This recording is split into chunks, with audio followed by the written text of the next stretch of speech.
إن الذين كفروا وماتوا وهم كفار فلن يقبل من أحدهم ملء الأرض ذهبا ولو افتدى به أولئك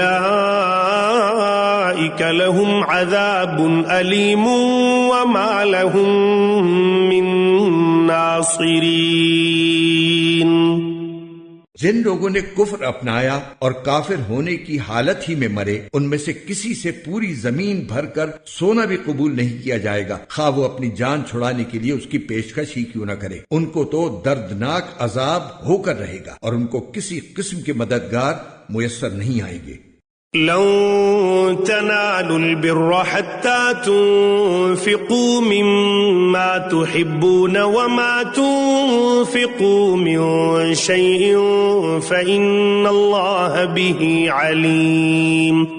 تم نیکی کے مقام تک اس وقت تک ہرگز نہیں پہنچو گے جب تک ان چیزوں میں سے اللہ کے لیے خرچ نہ کرو جو تمہیں محبوب ہیں، اور جو کچھ بھی تم خرچ کرو اللہ اسے خوب جانتا ہے۔ كل الطعام كان حلا لبني إسرائيل إلا ما حرم إسرائيل على نفسه من قبل أن تنزل التوراة قل فأتوا بالتوراة فاتلوها إن كنتم صادقين۔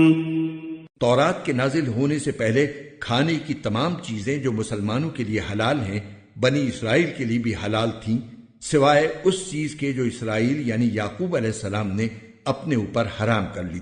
اے پیغمبر، یہودیوں سے کہہ دو کہ اگر تم سچے ہو تو تورات لے کر آؤ اور اس کی تلاوت کرو۔ فمن افترى على الله الكذب من بعد ذلك فأولئك هم الظالمون۔ پھر ان باتوں کے واضح ہونے کے بعد بھی جو لوگ اللہ پر جھوٹا بہتان باندھیں تو ایسے لوگ بڑے ظالم ہیں۔ قل صدق الله فاتبعوا ملة إبراهيم حنيفا وما كان من المشركين۔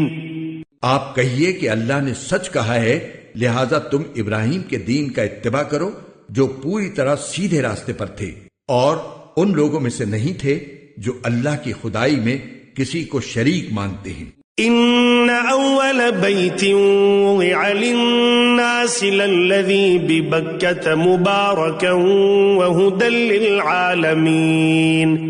حقیقت یہ ہے کہ سب سے پہلا گھر جو لوگوں کی عبادت کے لیے بنایا گیا یقینی طور پر وہ ہے جو مکے میں واقع ہے، اور بنانے کے وقت ہی سے برکتوں والا اور دنیا جہان کے لوگوں کے لیے ہدایت کا سامان ہے۔ فیہ آیات بینات مقام ابراہیم ومن دخلہ کان آمنا وَلِلَّهِ عَلَى النَّاسِ حِجُّ الْبَيْتِ مَنِ اسْتَطَاعَ إِلَيْهِ سَبِيلًا وَمَنْ كَفَرَ فَإِنَّ اللَّهَ غَنِيٌّ عَنِ الْعَالَمِينَ۔ اس میں روشن نشانیاں ہیں، مقام ابراہیم ہے، اور جو اس میں داخل ہوتا ہے امن پا جاتا ہے، اور لوگوں میں سے جو لوگ اس تک پہنچنے کی استطاعت رکھتے ہوں ان پر اللہ کے لیے اس گھر کا حج کرنا فرض ہے، اور اگر کوئی انکار کرے تو اللہ دنیا جہان کے تمام لوگوں سے بے نیاز ہے۔ قل یا اہل الکتاب لم تکفرون بآیات اللہ واللہ شہید علی ما تعملون۔ کہہ دو کہ اے اہل کتاب، اللہ کی آیتوں کا کیوں انکار کرتے ہو؟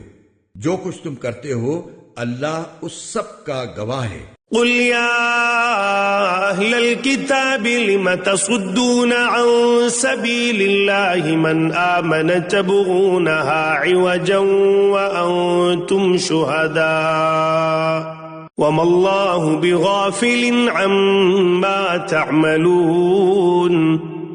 کہہ دو کہ اے اہل کتاب، اللہ کے راستے میں ٹیڑھ پیدا کرنے کی کوشش کر کے ایک مومن کے لیے اس میں کیوں رکاوٹ ڈالتے ہو جبکہ تم خود حقیقت حال کے گواہ ہو؟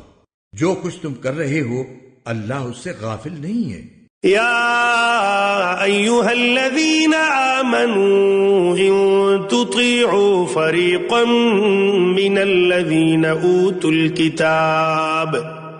الكتاب يردوكم بعد إيمانكم كافرين. اے ایمان والو، اگر تم اہل کتاب کے ایک گروہ کی بات مان لو گے تو وہ تمہارے ایمان لانے کے بعد تم کو دوبارہ کافر بنا کر چھوڑیں گے.